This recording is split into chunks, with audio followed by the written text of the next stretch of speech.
સુરતના સચિન વિસ્તારમાં જ્વેલર્સમાં લૂંટ. સુરતના સચિન વિસ્તારમાં જ્વેલર્સમાં લૂંટ હત્યાના કેસમાં પોલીસ દ્વારા 4 પૈકી ઝડપાયેલા એક લૂંટારૂને પોલીસની ટીમ દ્વારા તેને સાથે રાખી સમગ્ર ઘટના મામલે તપાસ કરવામાં આવી હતી. આ કેસમાં સચિન વિસ્તાર પોલીસે આરોપીને બનાવ સ્થળે લઈ જઈ ઘટનાનું રિકન્સ્ટ્રક્શન કર્યું હતું. ઘટનાને અંજામ આપી કયા અને કઈ દિશામાં ભાગ્યા હતા તેની જાણકારી પોલીસે મેળવી છે. સાથે જ ફરાર અન્ય 3 આરોપીઓના નામ અને સરનામા મેળવી તેમની શોધખોળ આદરી છે.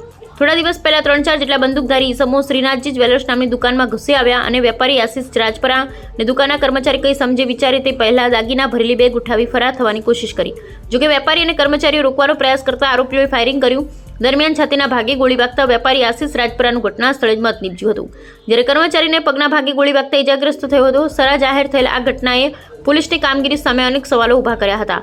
આ ઘટનામાં સ્થાનિકો એક લૂંટારૂને ઝડપી પાડ્યો અને બરોબરનો મેથી પાક આપ્યો હતો. ઇજાગ્રસ્ત આરોપીને સારવાર અર્થે સુરત સિવિલ હોસ્પિટલ ખસેડ્યો હતો. સારવારમાં સાજા થયા બાદ સચિન પોલીસે આરોપીનો કબજો મેળવ્યો હતો. કબજો મેળવી આજે ઘટનાનું રિકન્સ્ટ્રક્શન કરવામાં આવ્યું હતું. આરોપી ઘટના સ્થળે લઈ જઈ પોલીસ માહિતી મેળવી ઘટનાને અંજામ આપી અન્ય આરોપીઓ ક્યાંથી અને કઈ દિશામાં ભાગ્યા સહિતની માહિતી પોલીસે મેળવી છે. સાથે જ ફરાર અન્ય 3 આરોપીના નામ અને સરનામા પણ પોલીસે મેળવ્યા હોવાની માહિતી છે. જોકે ફરાર આરોપીઓ સુધી પોલીસ ક્યારે પહોંચશે તેને લઈ લોકોમાં ચર્ચા વેગવંતી થઈ છે.